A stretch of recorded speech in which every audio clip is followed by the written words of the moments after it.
They post 3 selfies before lunch, same angle, same expression, sometimes even the same caption, and yet hundreds of people respond.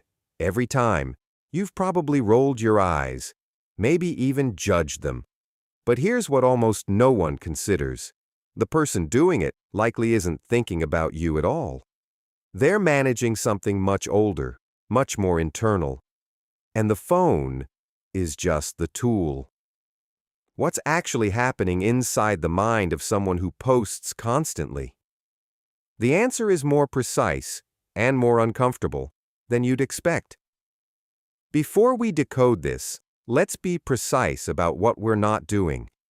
This isn't about shaming people who take selfies. It's about understanding a specific behavioral pattern, the compulsive, high-frequency kind, and what psychological function it actually serves. Because behavior that looks like vanity on the surface rarely is. What looks like confidence is often its exact opposite, and what reads as seeking attention is usually seeking something else entirely, something that psychologists have been studying long before smartphones existed. By the end of this, you'll have a framework that explains not just selfie behavior, but an entire class of social behaviors you've probably noticed and never had the language to describe. Let's start with the mechanism most people already suspect, but rarely understand correctly: validation seeking. Research published in the journal Computers in Human Behavior found that frequent selfie posting correlates significantly with lower trait self-esteem, not higher.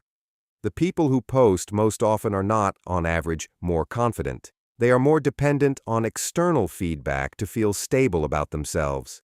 Psychologists call this contingent self-worth, a term introduced by researcher Jennifer Crocker at the University of Michigan. It describes a condition where a person's sense of value is not internally anchored. It floats, it rises when others approve, and it drops when they don't. The problem is that this creates an unstable loop. You post, you get likes, you feel okay, but the feeling fades fast, so you post again. The biological mechanism is dopamine, the same reinforcement pathway that drives checking, scrolling, and compulsive behavior of all kinds. The brain encodes social approval as a reward, and it wants more of it. Here's what most people miss, though. This isn't a personality flaw. It's a learned regulation strategy. The person posting didn't decide to be this way. At some point, external approval worked. It soothed something, and the brain remembered. Now here's where it gets more interesting and less obvious. Psychologist Irving Goffman described social life as a kind of performance, what he called impression management. We all curate how we appear to others, but for some people, that curation doesn't feel like performance. It feels like survival. For high-frequency selfie posters, the camera isn't just capturing an image, it's constructing one. Each post is an attempt to solidify a version of the self that feels uncertain from the inside. If enough people see me this way, maybe I'll believe it too. A 2018 study from Swansea University tracked participants over 4 months and found that those who increased their selfie posting over that period also showed increased levels of narcissism. But critically, they weren't narcissistic to begin with. The behavior amplified the trait. The more you externalize your identity, the more dependent on external mirrors you become. This is the mechanism that gets missed. Selfie culture isn't just reflecting narcissism. In some cases, it's constructing it. The platform shapes the person, not just the other way around. Stop. Because here's what this framework gets wrong, or at least incomplete. Not every frequent selfie poster is psychologically fragile, and conflating the two is a mistake that says more about the observer than the observed. A separate body of research shows that for some people, particularly those in minority groups, older adults reclaiming visibility, people recovering from illness, or individuals who were made to feel invisible, selfie posting is an act of resistance, not insecurity. It's saying, I exist, I am here, see me. The behavior looks identical from the outside, but the internal architecture is completely different. In one case, the selfie is asking a question, am I enough? In the other, it's making a statement, I am. This distinction matters because it exposes a cognitive bias we all carry, the tendency to assign one motive to a behavior when the population doing that behavior is vastly more complex. The frequency of posting tells you something. It doesn't tell you everything. There's a deeper psychological structure underneath all of this, one that predates social media by decades. It comes from attachment theory, originally developed by John Bowlby and later expanded by Mary Ainsworth.